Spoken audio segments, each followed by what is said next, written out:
You may understand that the very idea of a commandment implies that there is an authority outside of yourself that has the power to dictate your reality, or that you must be controlled because you are inherently flawed.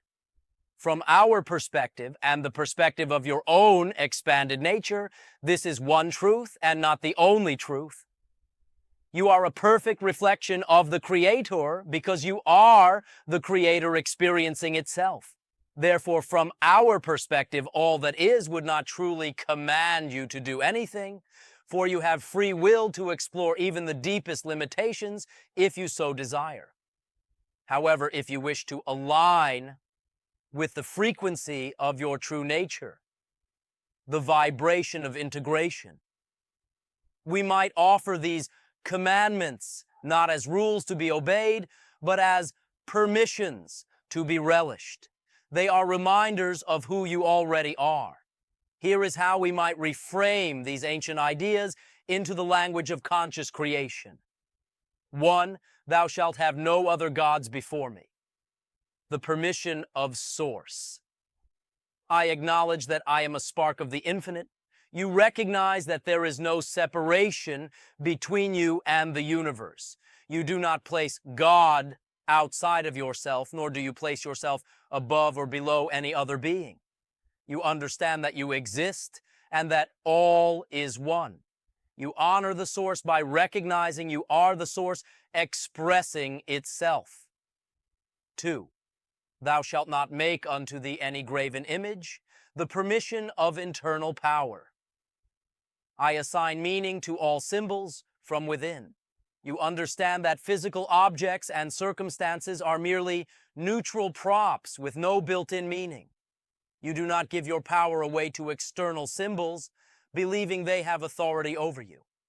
Instead, you recognize that you are the one who assigns the meaning that determines the effect you experience. 3. Thou shalt not take the name of the Lord thy God in vain. The permission of integrity. I align my vibrational definition with my true intention. Your word is your vibration. To speak or create in vain is to create without integrity, to say one thing and believe another. You align your beliefs, emotions, thoughts, and actions so that what you put out is what you truly desire to get back. You use the power of I am consciously. 4. Remember the Sabbath day to keep it holy. The permission of reveling. I trust my timing and revel in my existence.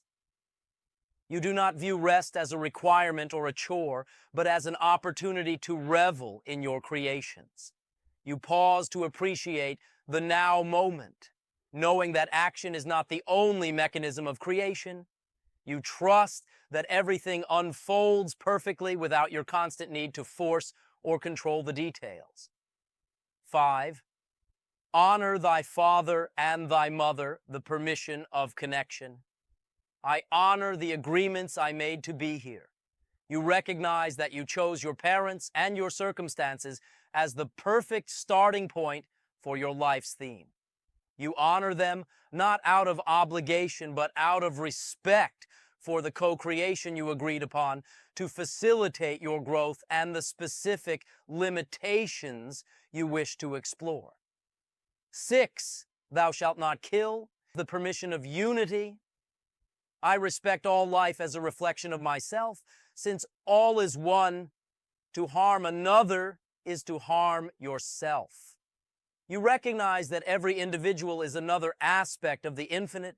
You choose to treat all parts of creation with the same respect you desire, knowing that violence is merely a forgetting of your connection to the whole. 7. Thou shalt not commit adultery, the permission of commitment. I act with integrity in all my agreements. This is not just about relationships, it is about wholeness. Integrity is the state of being integrated. You do not fragment yourself by making agreements you do not intend to keep. You follow your excitement, but you do so with integrity, ensuring your choices respect the reality of others. 8. Thou shalt not steal. the permission of abundance. I know that I contain it all. You understand that you already contain it all. There is nothing outside of you to take. Believing you must steal creates the experience of lack and reinforces the belief that you do not have what you need. You choose instead to create what you desire through your own vibration, knowing abundance is your birthright. 9. Thou shalt not bear false witness against thy neighbor. The permission of authenticity. I speak my truth without invalidating the truth of others.